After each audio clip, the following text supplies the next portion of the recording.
Hello everyone, আসসালামু আলাইকুম। আশা করি সবাই ভালো আছেন। আলহামদুলিল্লাহ আমরাও ভালো আছি।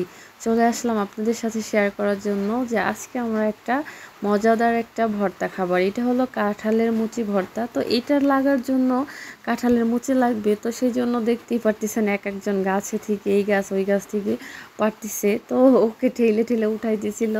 আসলে যদিও ভয় লাগতেছিল যদি নিচে পড়ে যায়। অনেক এনজয় করে কিন্তু ওরা কাঁঠালের মুচিগুলা পারছে। আসলে সব গাছ থেকেই আনছে, ধরতে গেলে এক ধরনের চুরি করার মতো। সবার গাছ থেকেই হানা দিচ্ছে রাত্রেবেলা, সারাদিন রোজা থাইকে রাত্রেবেলা এইগুলো করা হয়েছে।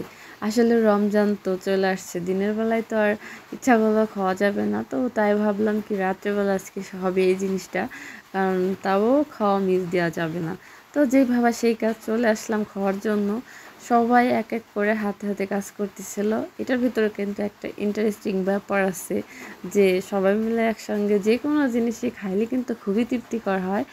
তো এইখানে হলো সেই কাঁঠালগুলো, এগুলো ধুয়ে পরিষ্কার করে নেওয়া হইলো। আর এই যে হলো শুকনো মরিচ, এগুলো তো পোড়াই আনছে দেখতেই পাচ্ছেন। তারপর এইগুলোকে এখন সুন্দর করে গ্লিটার দিয়ে গ্রেট করতে হবে। তারপর এলো এগুলোকে সুন্দর করে আবার মাখাইতে হবে। তো একা একা যত রাজ্যের ঘষাঘষি একা একা সম্ভব না, সবাই মিলেই কাটাকাটি করবে।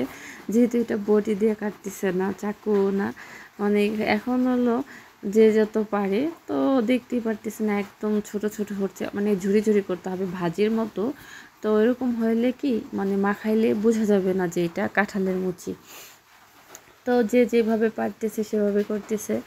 তো একসঙ্গে অনেকগুলাই, আমরা এখানে কিন্তু অনেকগুলো লোকজন ছিলাম। কেউ ছিল ক্যামেরার পিছনে, কেউ ছিল ক্যামেরার সামনে। হয়তো সামনেরগুলো আপনারা দেখতে পাচ্ছেন, পিছনেরগুলো দেখতে পাচ্ছেন না। আর এগুলো হলো আমার বিচ্ছু বাহিনী। আসলে এগুলো না থাকলে সারাদিনটা মনে হয় গিয়ে একদম নিস্তব্ধ হয়ে যায়। আমরা কিন্তু অনেক মজা করি যে কোনো জিনিস নিয়ে, সেইটাই আপনাদের সাথে আবার শেয়ার করি। জানি না আপনাদের কাছে কেমন লাগে। তো যাই হোক, ওরা খুবই এনজয় করতেছিল আর এগুলা কাটতেছিল। তো দেখেন, আর এইটা মাখানোর জন্য কিন্তু বিশেষ একটা জিনিস লাগবে, সেটা হলো তেঁতুল। আর এই তেঁতুলটা ছাড়া কিন্তু একদমই জমবে না। তো তেঁতুলটা একটু রাখছিলাম এখানে। ভাইরে ভাই, কী যে সুসাগুলা এখানে চুন্নিগুলা চুরি করে করে খাইতেছিল একটু একটু করে, পরে আবার আনতে হয়েছে।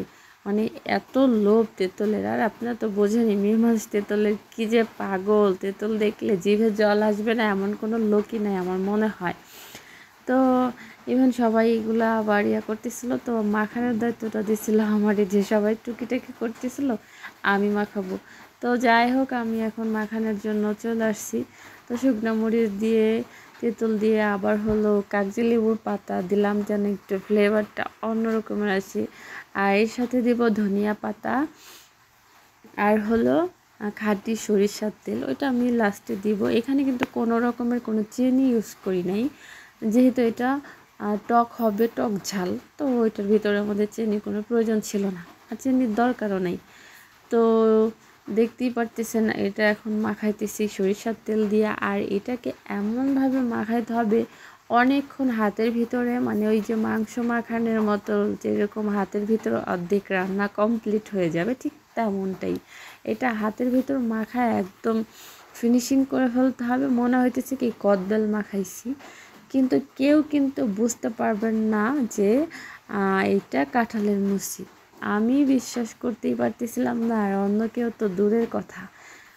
এত মজা হয়েছে বইলে বোঝাইতে পারবো না। ফার্স্ট টাইম আমরা এই জিনিসটা খাইলাম। এই ভর্তাটা আসলে দেখতেছিলাম সবাই করতেছে, তো ভাবলাম আমরাও আপনাদের সাথে শেয়ার করি আর কেমন লাগে এটার ফিলটা অনুভব করি। তো আলহামদুলিল্লাহ খুবই মজা লাগছে। তো ভাগেও পাইনি তেমন, তারপরও কিন্তু খুবই ভালো লাগছে। অল্প অল্প করে খাইলেও কিন্তু এর ভিতরে তৃপ্তি আছে, যেহেতু সবাই মিলে খাইছি। তো আমাদের ভিডিওটি যদি আপনাদের ভালো লেগে থাকে তাহলে আপনারা লাইক, কমেন্ট, শেয়ার করবেন। আর সবাই ভালো থাকবেন, পাশে থাকবেন। আল্লাহ হাফিজ।